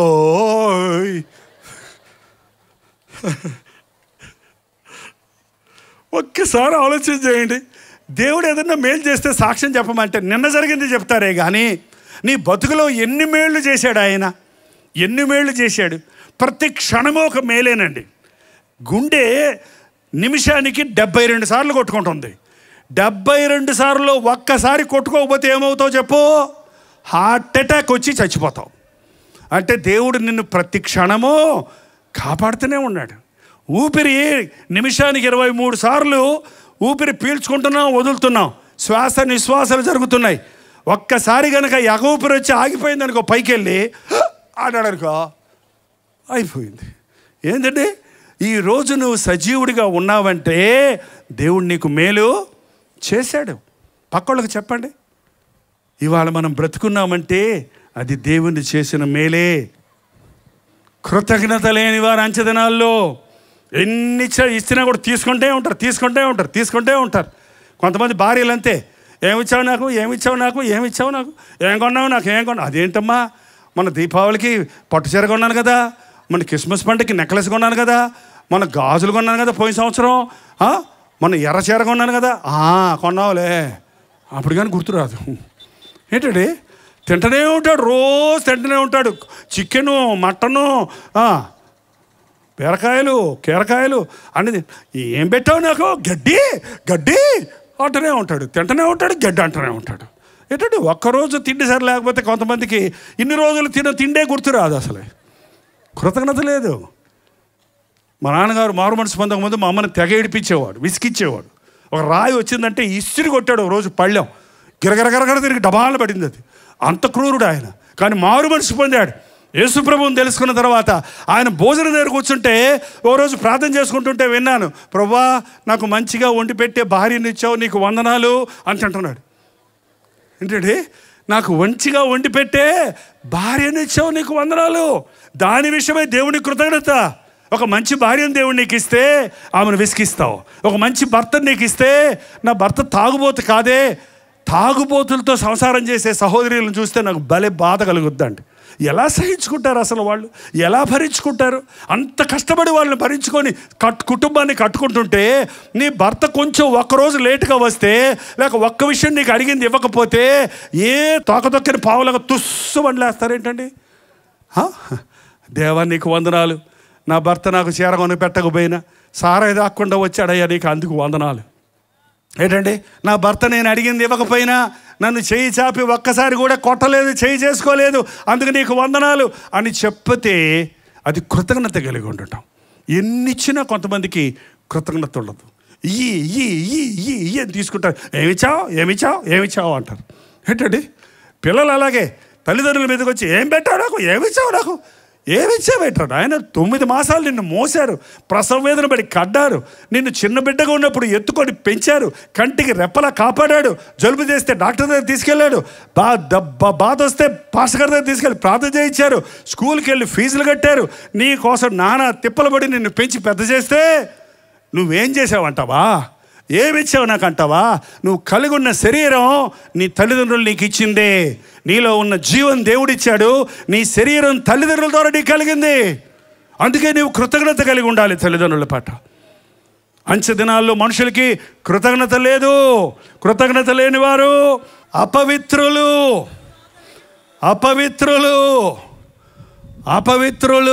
పవిత్రంగా ఉండండి అని ప్రభువు చెప్పాడు. మీ దేవుడైన నేను పరిశుద్ధుడై ఉన్న ప్రకారము మీరును సమస్త ప్రవర్తన యందును పరిశుద్ధులై ఉండుడి.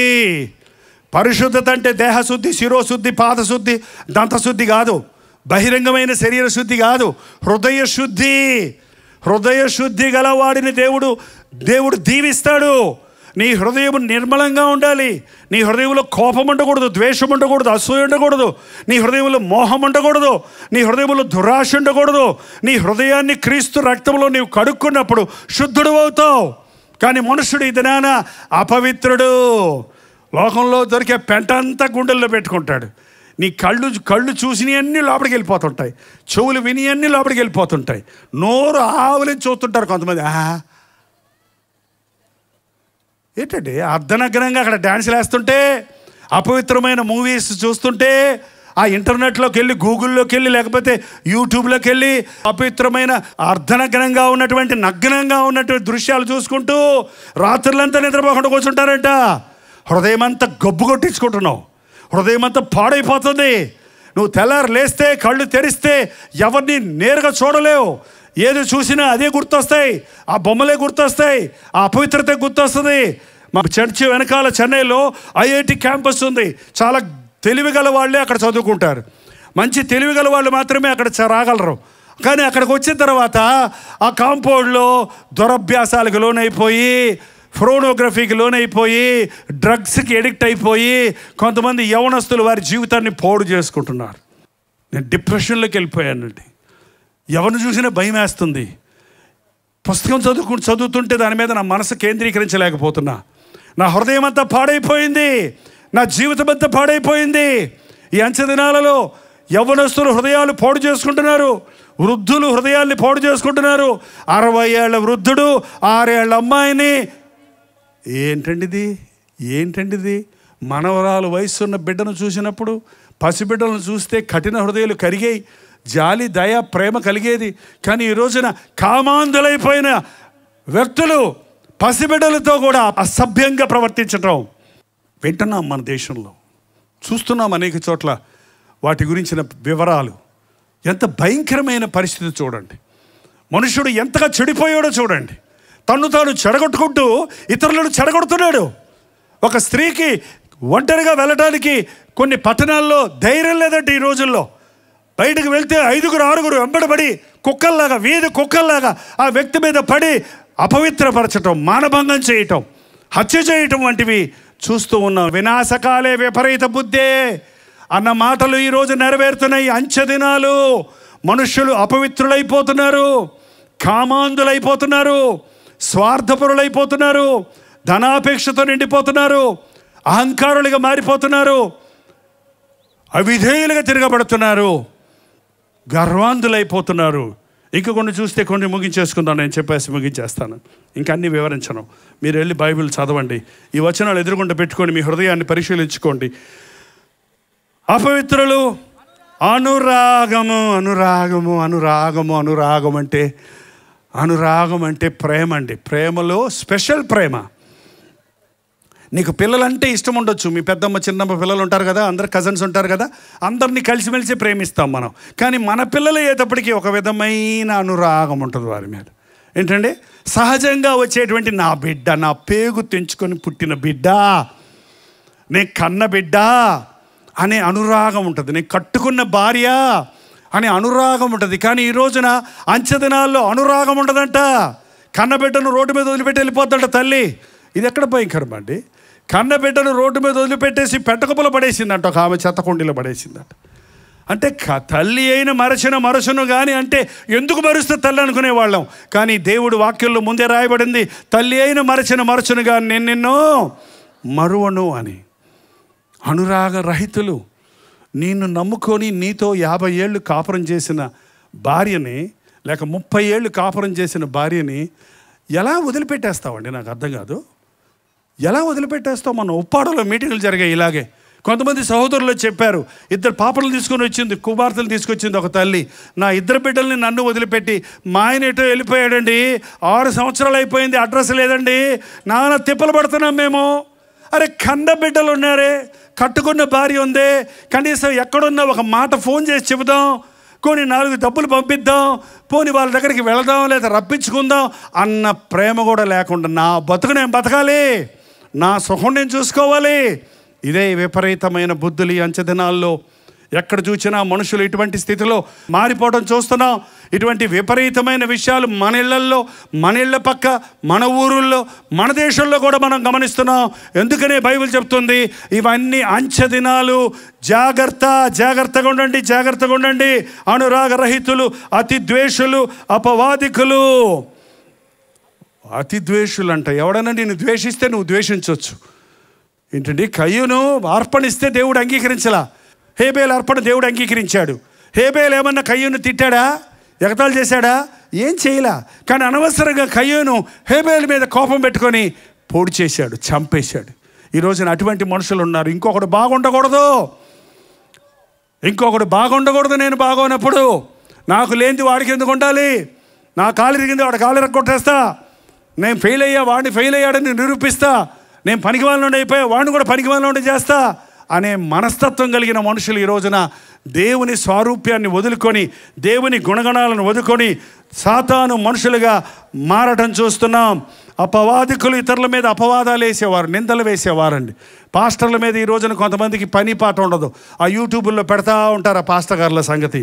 మనకి ఎందుకు చెప్పండి? ఒకవేళ పాస్టర్ గారులు సరలేకపోతే దేవుడు చూసుకుంటాడు. పాస్టర్ గారులు ఎవరి సేవకుడో ఏమంటారు? పాస్టర్ గారిని ఏమంటారండి? మీ సేవకుడా, దేవుని సేవకుడా? మరి దేవుని సేవకుడి సంగతి నీకెందుకు? పక్క వాళ్ళ ఇంటి పని మనిషి మీద నువ్వు పెత్తనం చేస్తే ఏమంటారు చెప్పండి వాళ్ళు? పక్కింటి పని మనిషి లేటుకు వచ్చింది అనుకో, ఎందుకు లేటుకు వచ్చావు అని అంటే, నీకెందుకమ్మా మా యజమాని రాడు ఊరుకుంటే నువ్వెవడు అని అన్నాడు అందా. మరి ఎందుకండి? దేవుడు చూసుకుంటాడు. తీర్పు ఉంది, మీకంటే కఠినమైన తీర్పు ఉంది మాకు. మీకు ఒకంతే, మాకు బోధకులకు 2 అంతల తీర్పు అంట. బోధించావు కదా, జీవించావా, ఇతరులకు ప్రకటించావు, దాన్ని అనుసరించావా అని మమ్మల్ని కఠినంగా దేవుడు తీర్పు తీరుస్తాడు. కొంతమంది సేవకులకి ఇది తెలియటం లేదు పాపం. ఏదో నోటికొచ్చి చెప్పేసేసి వాళ్ళకే ప్రసంగం అనుకుంటున్నారు. కానీ ఒకరోజు దేవుని సింహాసనం ముందు మీతో పాటు నేను నిలబడాలి. నేను నోటితో మాట్లాడిన ఇన్ని ప్రసంగాలు చేసిన ప్రసంగాలు లోబడ్డానా లేదా అని జవాబు చెప్పాలి. అందుకే పౌలు అన్నాడు, ఇతరులకు బోధించిన తర్వాత నేను భ్రష్టుని అయిపోతానేమోనని నన్ను నేను నల్లగొట్టుకుంటున్నా, నన్ను నేను సరి చేసుకుంటున్నా. అంచె దినాలలో మనుషులు అపవాదాలేసి లేనిపోని పుకారులు పుట్టించి భార్యాభర్తలను విడగొడుతున్నారండి ఈ రోజుల్లో. తండ్రికి కుమారుడికి భేదం పెట్టించి వాళ్ళని ఎలాగోలాగ విడగొట్టేసి పెద్ద గొప్ప కార్యం చేశాను అనుకుంటున్నాడు. ఇతరుల మీద నిందలు మోపి పుకార్లు పెట్టి యూట్యూబుల్లో అవి పెట్టి ఇవి పెట్టి ఊరందరికీ తెలియజేసి ఏదో గొప్పగా నేను రీచ్ అయిపోయాను. నేను ఏంటి రీచ్ అయ్యావురా నువ్వు? ఏం రీచ్ అయ్యావు? ఒక దుష్టత్వాన్ని లోకానికి పంచి, ఒక అబద్ధాన్ని నిజంగా నిరూపించి, ఒక చిన్నదాన్ని ఏలంత దాన్ని కొండంత చేసి దాన్ని పెద్ద గొప్ప కార్యం చేసామనుకుంటున్నావు. ఇది అంచె దినాలలో మనుషులకు వచ్చే విపరీత బుద్ధుల్లో ఒక బుద్ధి. అపవాదకులు, అజితేంద్రియులు. మనకి పంచేంద్రియాలు ఇచ్చారండి, నోరు, కన్ను, ముక్కు, చెవి, చర్మం. ఏంటండి? ఈ ఇంద్రియ నిగ్రహాలు మనకు కలిగి ఉండాలి. మనం చూసిందంతా ఆశించకూడదు, నోరు ఆశించిందల్లా తినేయకూడదు, చెవులు వినిందంతా నమ్మేయకూడదు. ఏంటండి? ఎవరన్నా వచ్చి మన మీద హలో అనగానే ఐ లవ్ యూ అంటే ఐ లవ్ యూ ఓరు నీ శీలాన్ని పాడు చేయడానికి వచ్చాడు. నీ మీద చెయ్యేసినోడు అందరూ నిన్ను నమ్మేవాడు, నిన్ను బాగు చేసేవాడు అనుకున్నావా? నిన్ను ప్రేమించేవాడు అనుకున్నావా? అంటే ఈ స్పర్శ బస్సుల్లో రాసుకుంటారంట, పూసుకుంటారా. ఎక్కడ లవ్ చేసావమ్మా అని అడిగాము ఒక ఆమెని. ఒక అమ్మాయి, నాన్న లవ్లో పడిపోయాను అంది. ఎట్ట పడిపోయావమ్మా? ఎక్కడంటే బస్సులో అన్నా. బస్సులో ఎట్ట పడ్డావు? బస్సులో ఆయన నాకు తగిలాడన్నా, నేను ఆయన తగిలానన్నా, అంతే మా ఇద్దరికి లవ్ పుట్టేసిందన్నా. మరి ఇప్పుడు ఏమైంది? ఫెయిల్ అయిపోయిందన్నా. ఏంటి ఫెయిల్ అయింది? లవ్ నెవర్ ఫెయిల్స్ అని ఉంది బైబిల్లో. ప్రేమ కాదు ఇది, ఇది ఇచ్చ, ఇది తుచ్చమైన ఇచ్చలు, ఇది లస్ట్, ఇట్స్ నాట్ లవ్. ఈ రోజున అనేక మంది శరీరంతో పాపం చేయటం లేదు కానీ నోటి మాటలతో పాపం చేస్తున్నారు. కొంతమందికి పాపం వెంటమంటే చాలా ఇష్టం, చాలా ఇష్టం. చేసేవాడు చేస్తుంటే చూసేవాడు చూస్తానికి ఇష్టం. అపవిత్రమైన దృశ్యాలు కావాలి. మనుషుడు కళ్ళు తృప్తిపరిచేవి కావాలి. వ్యభిచారం చేయవద్దన్న మాట మీరు విన్నారు కదా. నేను మీతో చెప్పినదేమనగా, ఒక స్త్రీని మోహపు చూపుతో చూచి ప్రతివాడు అప్పుడే తన హృదయంలో వ్యభిచారం చేస్తున్నాడు. దేవుడు శక్తియు బలమును ఇంద్రియ నిగ్రహములు కలిగిన ఆత్మను మనకి ఇచ్చాడు. నేను నా కన్నులతో నిబంధన చేసుకున్నాను, నా కన్యకను నేను ఎలాగో చూస్తున్నాడు యోబు. వ్యర్థమైన వాటిని చూడకుండా నా కన్నులు తిప్పివేయని ప్రార్థించాడు దావీదు. నీ కళ్ళు నీ అదుపులో ఉండాలి. పాపము మానలేని కన్నులు గలవారి అంచెదినాల్లో బయలుదేరుతున్నారు. షోకేసుల్లో బొమ్మలు చూసి, ఆ బొమ్మలకున్న నగలు చూసి, వస్త్రాలు చూసి అలాంటివి కట్టుకోవాలని ఆశతో అప్పులు చేసి కొని తిప్పలు పడేవాళ్ళంతా ఉన్నారు. నీ కళ్ళు, నీ నోరు, నీ చెవులు, నీ పంచేంద్రియాలు నిగ్రహించుకోగలిగిన ఆశా నిగ్రహం అని ఆత్మఫలం మనలో ఉండాలి. ఈ అంచెదినాల్లో మనుషులు పాడైపోతుండగా అజితేంద్రియులు, క్రూరులు, సజ్జన ద్వేషులు, ద్రోహులు, మూర్ఖులు, గర్వాంధులు. ఎన్ని డిగ్రీలో చూడండి ఇవన్నీ. ఒక్కటన్నా సరిగా ఉందా? దూషకులు, తల్లిదండ్రులకు అవిధేయులు, కృతజ్ఞత లేనివారు, అపవిత్రులు, అనురాగరహితులు, అతిద్వేషులు, అపవాదకులు, అజితేంద్రియులు, క్రూరులు, సజ్జన ద్వేషులు, ద్రోహులు, మూర్ఖులు, గర్వాంధులు. లోకం ఇలాంటి వారితో నిండిపోయిన వలనే భేదాలు, విభేదాలు, గొడవలు, కోర్టులు, పోలీస్ స్టేషన్లు ఫుల్. ఎప్పుడు చూసినా, ఎక్కడ చూసినా నేరం, ఎక్కడ చూసినా మానభంగాలు, ఎక్కడ చూసినా క్రూరమైన కార్యాలు. ఒక అమాయకుల మధ్యలోనికి వెళ్ళి ఒకడు హ్యూమన్ బాంబ్ అంట, వాడు చచ్చేది చావక వాళ్ళ మధ్య కూర్చొని వాళ్ళతో పాటు అందరినీ చంపేస్తే అదేదో గొప్ప కార్యం సాధించాను అనుకుంటున్నాడు.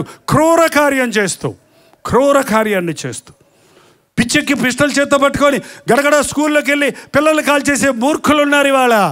ఎందుకు చంపుతున్నాడో తెలియదు, ఎందుకు బతుకుతున్నాడో తెలియదు, ఎందుకు జీవిస్తున్నారో తెలియదు.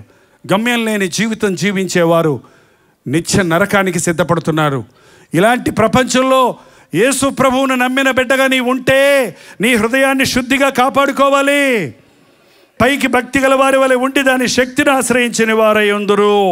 దేవుని కంటే సుఖానుభవాన్ని ఎక్కువ ప్రేమించేవారుగా దేవుణ్ణి ప్రేమించండి, సుఖాన్ని కాదండి. నీ భక్తి పైన వేషభాషల్లో కాదు, అంతరంగంలో ఉండాలి. నీ మాట అవునంటే అవును, కాదంటే కాదుగా ఉండాలి. నీవు ఇటువంటి హృదయాన్ని, జీవితాన్ని కాపాడుకో. ఇలాంటి పాపాలకు చోటు లేకుండా చేయి. నేను ఒక్కసారి మాట చెప్తున్నాను, గమనించి వినండి. మనం స్వార్థపరులుగా కాక నిస్వార్థపరులుగా ఉండాలి. మనం ధనాన్ని ప్రేమించేవారిగా కాక దేవుణ్ణి ప్రేమించేవారిగా ఉండాలి. మనం బింకములాడేవారిగా కాక ఉన్నది ఉన్నట్లు మాట్లాడేవారిగా ఉండాలి. మనం అహంకారులుగా కాక దీనులుగా ఉండాలి. మనం దూషకులుగా కాక వదకు తేబడిన గొర్రె పిల్లవలే మౌనంగా ఉండటం నేర్చుకోవాలి. మనం తల్లిదండ్రులకు అవిధేయులం కాక తల్లిదండ్రులు సన్మానించే వారిగా ఉండాలి. అపవిత్రులం కాక పవిత్రులుగా ఉండాలి. అనురాగ రహితులుగా కాక అనురాగం కలిగిన వారిగా ఉండాలి. ద్వేషకులుగా కాక ప్రేమికులుగా ఉండాలి. అపవాదకులుగా కాక యథార్థాన్ని పలికేవారిగా ఉండాలి. అజితేంద్రియులుగా కాక ఇంద్రియ నిగ్రహములు కలిగిన వారిగా ఉండాలి. క్రూరులుగా కాక దేవుని నమ్మిన వారు శూర కార్యాలు చేస్తారన్న రీతిగా మేలైన మంచి కార్యాలు చేసేవారిగా ఉండాలి. సజ్జన ద్వేషులుగా కాక సజ్జన ప్రియులుగా మనం ఉండాలి. దేవుని కంటే సుఖాన్ని ప్రేమించేవారిగా కాక సుఖం కంటే దేవుణ్ణి ఎక్కువ ప్రేమించేవారిగా ఉండాలి. పైకి భక్తి గల వారి వలె ఉండి శక్తిని ఆశ్రయించే వారిగా కాక అంతరంగంలో శక్తిని కలిగి క్రీస్తు భక్తులుగా మనం ఈ లోకంలో బ్రతకాలి. అంతేకాదు, ఇట్టి వారికి విముఖుడవై ఉండు. అలా ఇలా ఎవరైనా ఉన్నారని తెలిస్తే అహంకారి అంటే కోపచిత్తునితో సహవాసం చెయ్యొద్దు. దుష్ట సాంగత్యము మంచి నడవడికను చెరుపుతుంది. అవిధేయులతో, అపహాసకులతో, వ్యభిచారులతో ఏకీభవించొద్దు. దొంగను చూచినప్పుడు దొంగతో నీవు ఏకీభవించొద్దు. ఇట్టి వారికి నీవు విముఖుడవై ఉండు. నీవు దేవుని మార్గములో, ఇరుకు మార్గములో యేసు వైపు చూచుచు నీ ముందున్న పందెములో ఓపికతో పరిగెత్తు అని దేవుని వాక్యం సెలవిస్తుంది. నేను ముగించక ముందు ఇంతసేపు నేను చెప్పిన మాటలు వింటుండగా మీ మనస్సాక్షి ఏమన్నా మిమ్మల్ని గుచ్చుతుందా? ఈ అన్ని పాపాలు మీలో ఉండకపోయినా ఇందులో కొన్నైనా నీలో ఉన్నవన్న సంగతి గ్రహించుకుంటున్నావా? ఇది నాలో ఉందా? ఇలా నేనున్నానా? ఇలా ప్రవర్తిస్తున్నానా అని మిమ్మల్ని మీరు పరీక్షించుకొని మీలో ఏదైనా చేదైన వేరుంటే, మీలో ఏదైనా దేవునికి ఇష్టం లేని పాపం ఉంటే పశ్చాత్తాపడండి, ఒప్పుకోనండి. క్రీస్తు రక్తంలో మీరు కడగబడతారు, నిర్దోషులుగా మీరు తీర్చబడతారు. ప్రభు వచ్చినప్పుడు విడువబడకుండా ఆయనతో పాటు మధ్యాకాశంలోనికి ఎత్తబడతాం. ఆయన రాజ్యంలో యుగయుగాలు తరతరాలు ఆయనతో సహవాసం చేస్తూ జీవించగలుగుతాం. ఈ లోకంలో మన జీవితం చాలా సంకుచితమైంది. ఆయనతో మనం జీవించేది శాశ్వత కాలమైన జీవితం. ఈ లోకంలో యేసు ప్రభువును మనం నమ్ముకుంది ఎందుకంటే పరలోకంలో ఆయనతో పాటు ఉండడానికి, ఆ నిత్య నరకం నుండి తప్పించబడటానికి. లేచి నిలబడండి, ప్రార్థన చేద్దాం. లేచి నిలబడండి, ప్రార్థన చేద్దాం. ప్రతి ఒక్కరు లేచి నిలబడండి. ఇట్టి వారికి విముఖుడవై ఉండమని దేవుని వాక్యం చెప్పింది. నీ స్నేహితులు ఎవరు?